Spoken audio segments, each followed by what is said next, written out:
Hi, and welcome to the TSK show where we listen, learn, and grow. The Teen Should Know show is where teenagers are empowered with the right knowledge to thrive and parents are equipped with the tools to guide them because when teenagers know better, they will definitely do better. My name is Ifoma the Prof Nwato and I'm your host on the TSK show. So today we'll be talking about a topic we don't talk about often. And what is that topic? When people are going through loss, how is it being managed? We see the widows, we see the widowers, we see them taking orientations and advices, but who prepares the teenager for grief? So on the TSK show today, we are honored to welcome a courageous 16-year-old girl going to 17 who is going to open up about a journey many teenagers silently walk through, and that is grief. She lost her father at just 15 years old. Now it's 2 years and, okay, let's say 1 year plus. And she joins us to share her story, the pain, the confusion, the silent nights, and moments of unexpected strength. So together today, we'll talk about what it is like for a teenager to grieve and how she coped through the journey and what she wants other grieving teenagers to know and to also know that they are not alone. So this episode is not just for teenagers who have experienced loss, but for parents also, for caregivers, for teachers, and anyone who is helping the young people through emotional storms. So now we are going to go on a very short break, and while we return, we are going to meet our guest for today. Don't go. Get plugged into the heartbeat of entertainment on The Hub, your ultimate show on e-vibes. From trending stories and social media drama to top charting music, must-watch movies and exciting moments from the world of arts, we've got it all. Join us for unmissable conversations with your favorite entertainment personalities, plus fun segments every week. I should try harder, so... Okay, I don't know that one. Outfit of the day. Oh, I don't do that. That's some Gen Z stuff. Oh, now you say it's a Gen Z stuff. It's everything you love about entertainment, served fresh every week at 1 p.m. with weekend repeats just in case you missed it. The Hub's on e-vibes, where the vibes never stop. Only on Signature TV.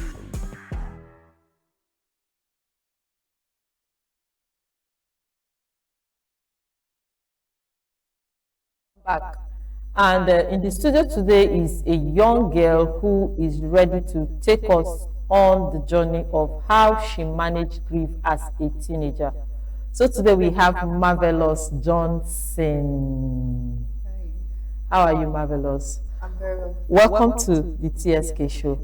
I hope you're ready to share your story and your journey with us because it's a journey, right? Yes. So you're still in the process of getting through the grief. I know 1 year plus, a whole lot of has happened and all of that. So are you ready to take us on that journey? Yeah. Okay, so let's hear your story. So take us back to the time you lost your dad. You were just 15, right? Yes. So what was it like? Okay, first of all, I lost my dad on the 16th of October 2023. It was on a Monday. Then he was diagnosed, he had diabetes initially. So the doctor said that if a diabetic patient has suffered diabetes for like up to 10 years, it causes either two things. Either it causes enlargement of the heart or it causes failure of the kidney. So one day, we were at home, like everybody was at home, and then my dad was about to take his bath. So he entered the bathroom, but then like my mom heard this like thumping in the bedroom, and then so she rushed towards the bedroom.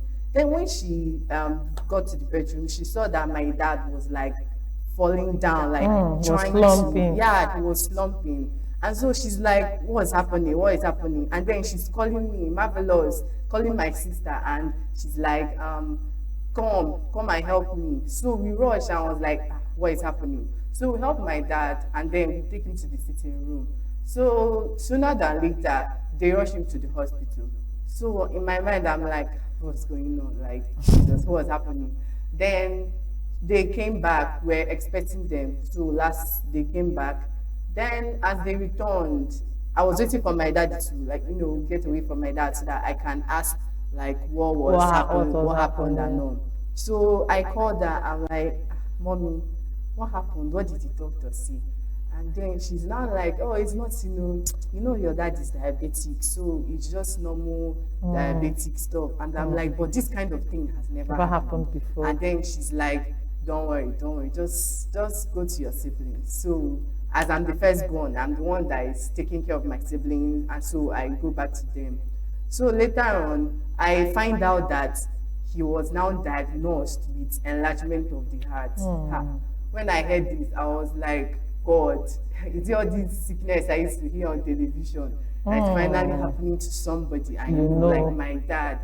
So I'm like, Jesus, God forbid, blood of Jesus, Mommy, what is happening? And then she's now like, don't worry, there's no need to panic. And I'm now like, Mommy, are you not seeing it? Enlargement of the heart, like. And then she's now like, actually, that the doctor said that if he's going they can manage it, that all these sickness are being managed by drugs and all. I'm not like, really. And then she's like, yes. So okay, so he starts taking drugs and then feeling better. Then he goes for checkups. His hospital is like in Abani Road. So he goes for checkups, and then Mondays, Wednesdays, and I think Friday, they have to set appointments to the doctor before they go. So when they go for checkups and then they come back, so I asked my mom, how is things happen? Is the sickness? And then she's now like, it's going great, it's going well, that he's recovering gently. And I'm like, thank God. So he started recovering gradually, and then everybody was happy. So suddenly again, I think that should be like maybe 2 weeks after that incident. Yeah. Okay. So he went to meet his friends for a campaign, a political campaign, because he's a politician. So he went, and then when he came back, he was not looking the same. So he called my name from downstairs. At the time, we were staying with my aunt, his sister, because we had a problem with our house. So he called me from downstairs, and I'm like, Daddy, good afternoon, sir, you're back. And then he's like, call your mommy. So I went inside and called my mom and asked her to prepare, that my dad is calling her downstairs. And I went downstairs. I was like, Daddy, what is happening? And he told me that your dad has almost died today. I'm not like, what happened again? So he told me that he was at his place, the campaign place, and then he started having this hot breath, like difficulty in breathing. I'm like, we don't have case of asthma, or we don't have any breathing problem in our family. That what could be the cause? He just told me I should go upstairs, that everything is going to be fine. So him and my mom went to the hospital. I was with my siblings at home. So we were at home waiting for them to come back. Finally, they came back again. I told my mom, Mommy, what happened? And then she's now like, is that thing she told me about before? I'm not like, how come he almost died today? And then she told me that the heart stuff is affecting his lungs, that it's making hot breath emanate from his lungs and all. So I'm like, there are too many complications. Too many already. Too many complications. So we just started praying to God, like begging God, taking his drugs too, and like I was like, God. Please. And he was still going for his routine checkups. Yeah, his checkups normally. So he started getting better from that actually. Even though at some nights he will not sleep because of those hot breaths. And during this period, and he was recovering and falling back, there will be recovery, there will be relapse. Nothing was preparing you for what is coming. Do you see any sign that, this man is not going to make it, or he will make it? Actually, like, there was no sign, because we were so like intensified in prayer. We were praying so hard, and then when we go to church and all, they are like, don't worry, like, it's going to be all right. And then we're like, okay. We kept praying. He kept going for his routine checkups. And the doctor was also reassuring you that he was going to be fine. Yes, the doctor was like, it's going to be all right. It's something that they can manage. Yes, it can be managed. And then we're like, okay, thank God. So that was around August. Then it was actually going like this through September, and then it was in October. That he died. Yeah. Okay, So, let's not go through the whole story. On the day your father died, what was that thing that hit you most? Like, oh, this is my reality now. like, I was that day was a red letter day. Like, it was very terrible. That day, it was actually the whole thing started in the early morning around 2. He started having those hot breaths again, and then it was still so late in the night or in the morning. Then we were like, what is happening? And I got up. I'm like, what is happening? Then my mom was like, see, just the hot breath. I should go back to sleep because we're sleeping together in a room. And I was like, but mommy, see now, she said I should go back to bed. So I went back to bed.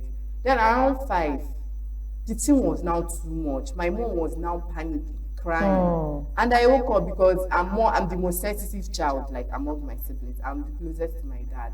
So I'm like, what is happening? We have been praying, we, took the blood, we had to anoint and everything.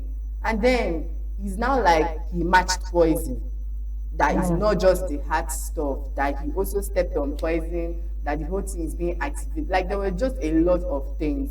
And then, so, long story made short, she called my aunt that was staying, she's a prophetess. So my aunt saw the situation and was like, oh my God, we have to start going to the hospital. It was still around 5, and that was 5 Monday. a.m. Yeah, 5 a.m. And that was on a Monday morning. Okay. So, did he die at home or he died in the hospital on that day? Yeah, he was rushed to the hospital. Okay. So we were at home, and then that was 7, we didn't hear anything. 8, we didn't hear anything. I was one taking care of my siblings and my cousin. So suddenly another of my aunts showed up and was like, see, come. Have you guys eaten anything? And I like, no, we're waiting for our daddy and our mommy. And then she's now like, okay, that's what will happen. Let's eat, and then you guys will start to pack your bags. And then I'm like, pack our bags for what? And then she's like, just obey. So we ate, and then we packed our bags. And then when I wanted to pack my dad's stuff, she was like, leave your dad's own, just pack your mommy's own and your siblings. And I'm not like, how can I leave my daddy's things here? And then she's like, I should just leave them. So I just obeyed, even though I still stole some of his clothes and put in our own bags, so that then... Because you were hopeful. Yes, I was... that early morning. He came and was like, I was now like, don't worry, they're on their way. So he now said, okay, and left. So suddenly I saw our church members, I saw our family relatives pull up in front of our house, and I'm like, why so many people? They are like, they came to help us to move our stuff to my aunt's house, the other one that visited us that morning. So we moved the whole thing. We said our goodbyes to the people there. So on the way, I told my mommy, how is daddy? Is daddy okay? She's like, your dad is fine, your dad is okay, you're going to see him. And I'm like, hey, thank God, dude, thank God. Then we entered the car. So in the car, my auntie turned and looked at me. I was like, why are you crying? I was like, I'm not crying. For me to feel my face, I actually saw tears. I was not. And you don't know how? I don't know how it's. So she's like, stop crying. Why are you crying? I was like, I'm not actually crying. Like tears were just coming out. And then she's like, don't worry. So we reached her house, and then my mom, at the time, my sibling, our last born, was still breastfeeding. So my mom was breastfeeding him. I was like, this one, nobody wants to come upstairs. Okay. And I say, mommy, please, when can we see? Can we see daddy this evening? Let's go to the hospital. She now said that we we should just calm down. And we're like, okay. So one of the deacons in our church came and sat by the wall. And then my daddy's older brother came too, stood there. I'm not like, why they stand. My mind had not even gone anywhere. Or call that anything is happening. I did not even want my mind to like go there. I was like, are you sure? You're trying hard to accept it. Yeah, like, nah. So he came, I was like, marvelous, miracle. He called all of us to sit on the bed. And then so we sat on the bed. He told us,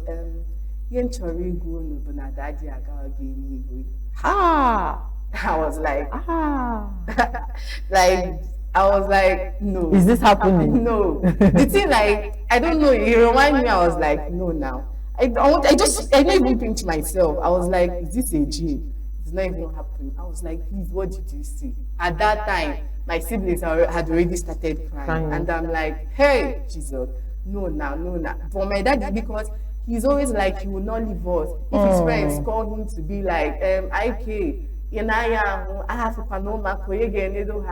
then he's like, like, I just held on to that statement. I was like, my dad is not going anywhere. I was very hopeful, like, my dad is coming back, I'm going to see him again. And then it was announced that he actually passed. And it hit so hard. Like, it hit so hard. So hard. It was so painful.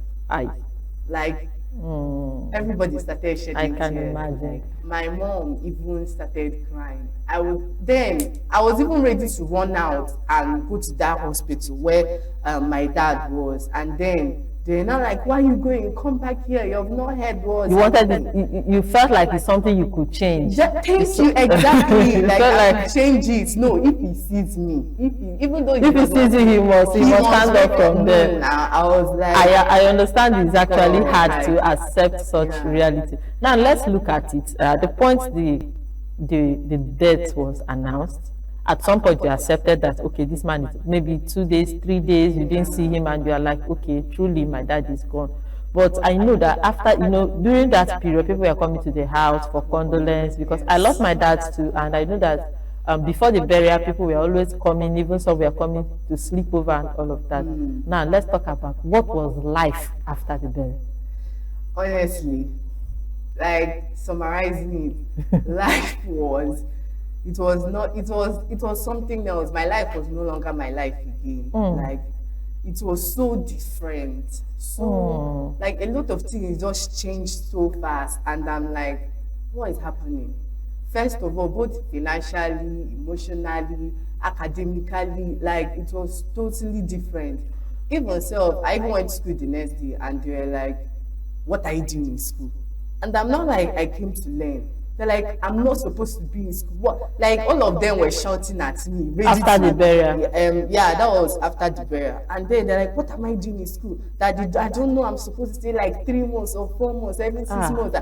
Like, they were wondering what I was doing in school, because he died today. The next day, I just showed up. And they're like, what is wrong with this girl? Are you even normal? Was there an exam period? Yeah, we actually had an exam that day. That was the reason why I came. You had to go to school. Yeah, so they're like, that even if this exam she can't die, I should stay at home and stay with my mom. I'm like, what am I going to do? He's gone already, he's passed, so I can't do anything about it. Life has to go on. I just have to move on. Okay, so were there a point that you felt like you're under pressure to move on? Sometimes people come and tell you, he's dead now, be strong. So did you feel pressure at any point, like, move on? Yes, actually, there was pressure from not just my inner self, but from, like, around me, because my mom it hit her so hard. And then everybody was like, when they see me crying, they'll be like, why am I only questioning Maggie? And then you're here crying. I'm not like, I know she's a widow, I know she's the wife, but also, but you too, you're a fatherless child. Like, yeah. Children, like, we also have to, somebody else needs to console you, and somebody needs to comfort you as well. Like, I should leave that in us, so that I should clean my tears, I should go and take care of my mommy. And I'm like, it's like, this thing these people are saying is true. Why am I even here crying? That if my dad was here now, he wouldn't even want us to be crying and sulking. He would actually want us to take care of my mom and, console her and all. So I just had to, adapt easily, immediately, and then take it. Like, I was actually should I say, motivational boombox in the house. In the house, I'm always, motivating my auntie, motivating my mom, my siblings, to be telling strong. them it's going to be all right, because also, like, it was not easy for them to, like, my siblings, everybody was just so I had to, many people had to tell me to move on. To move on and be strong.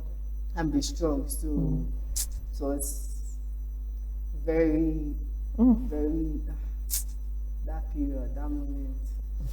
I understand. Oh, that's a lot. That's a lot for a teenager. Okay, so I want to say thank you so much for being so open with us today. Glad. And we've just heard this side of what it takes to grieve as a teenager. And in your own case, you said you are the emotional motivator. What? How did you say it? Motivational boombox. You're the motivational boombox. I had to. And to think that nobody prepared you for what was ahead. Yeah. But yet you have to be strong for your mom, be strong for your siblings. So it's important that viewers watching us at this time, just like she said, everybody's saying her mom is a widow, and nobody considered that she's a fatherless child, and she needs the comfort, she needs the consolation, and all of that, and she equally needs the support. How does a teenager manage grief? That's what we are looking at today. So we'll go on a short break, and when we return, we'll hear how Marvelous coped finally.